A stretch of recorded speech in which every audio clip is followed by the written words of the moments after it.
In European roulette, the house edge is 2.7%. That's a slow, predictable erosion of capital.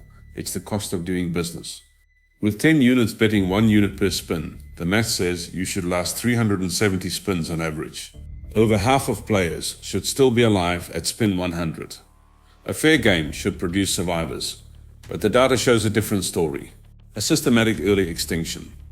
Players aren't just losing, they are disappearing from the table faster than the physics of the game allows. Even with negative progression, variation should persist. Increasing risk raises the stakes, but it doesn't eliminate the survival tail, not across a whole population. If the variation vanishes and everyone dies early, the model is wrong. It's no longer luck. Expected loss is normal. Systematic early extinction is forensic. In the industry, they call it a near miss. In reality, it's a failure disguised as success, an engineered paradox designed to keep you pulling the lever. Functional MRI scans show that when you almost win, your brain processes it exactly like a real win. The dopamine surge is the same. The motivation is identical. This isn't a fluke, it's structural engineering. Designers map hundreds of virtual stops to positions just one click away from the jackpot. It's called clustering. Research shows there's a sweet spot, 30%. If the game gives you a near miss 3 out of 10 times, you won't walk away. You'll chase the ghost of a win. The near miss tricks your brain into thinking you're learning a skill. But in a game of pure chance, there is no learning. There is only depletion. When the game is rigged to feel like you're almost there, it's because almost there is the most profitable place for you to be.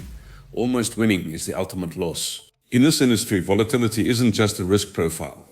It's a camouflage, a designed layer of noise that hides the signal of extraction. The house edge is a fixed mathematical certainty, but volatility is the ride.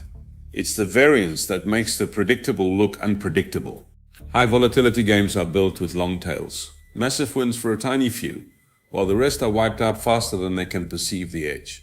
Extreme variance makes it impossible for an individual player to feel the house edge. You think it's a fair fight because you can't see the drain. The rare massive win acts as a psychological anchor. You overestimate the probability because the memory of the hit is so powerful. It overrides rational bankroll management.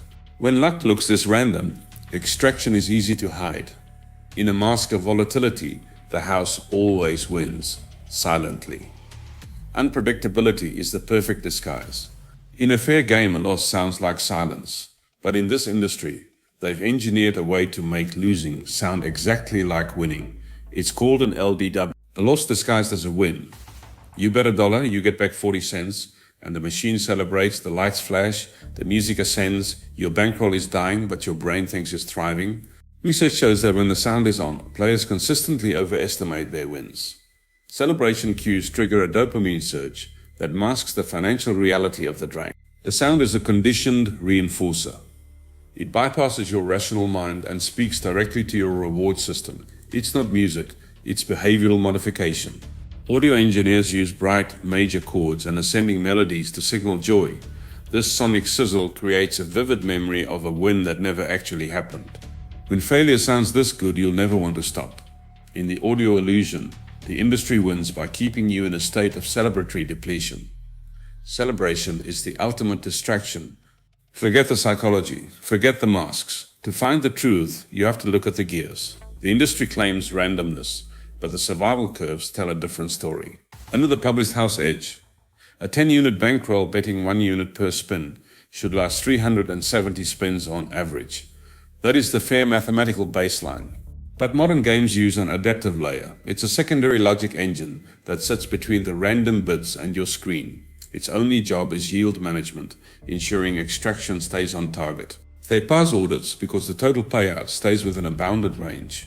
But within that range, the algorithm is free to punish bet increases and bankroll ratios. It's extraction in the blind spot. When you compare the expected survival tail of a fair roulette wheel to the real-world data, the variation vanishes. The survivors are gone. That's not bad luck, that's the outcome being forced.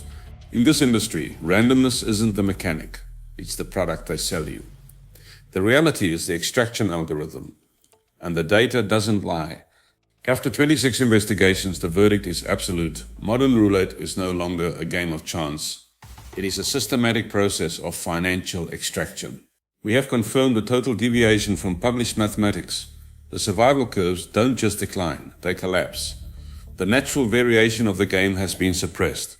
The mechanism is the adaptive algorithm, a secondary logic layer that identifies player behavior and bankroll ratios to ensure the outcome meets the extraction quota. This isn't about the average player. It's about the targeted destruction of the most valuable capital. 41% of players are being mathematically liquidated to drive the entire yield. The boardroom hazard is now visible. By prioritizing immediate yield over population survival, the industry has built a terminal model. Optimized yield is destructive extraction. The gaslighting ends here. The randomness is the product, but extraction is the reality. The data doesn't lie, and the outcome is forensic.